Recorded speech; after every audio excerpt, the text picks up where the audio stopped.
po ako sa SM ng Monumento. Nihintay ko ang aking kumare at dito kami magkikita. Nasabi niya alauna, alis sa bahay nila. Ako ang naunang pumunta rito. Di baling ako nang maghintay. Yan, yun ko. Kasi galing pang ano yun, galing pang Valenzuela. Malapit lang naman. Ayan, dito ko siya hintayin sa Starbucks.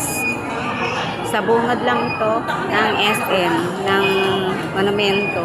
Pagpasok mo rito, makikita mo na niya ang Starbucks para ano, hindi mahirap hanapin na makikita kami.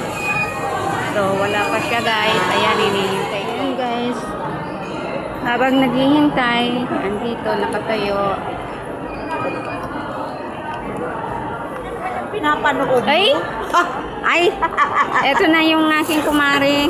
Aray ka sandali, ma'am. Kararating lang niya. Lord, ang init. Yan na. Ang aking kumari. Aray ko. Ka na? Hintay ko. Yan. Sa wakas, dumating din. Pawis daw. Nawala na yung painin. Pawis na pawis ka. At ano naman ko? Init. Kasi na ako i-vlog. Oo nga.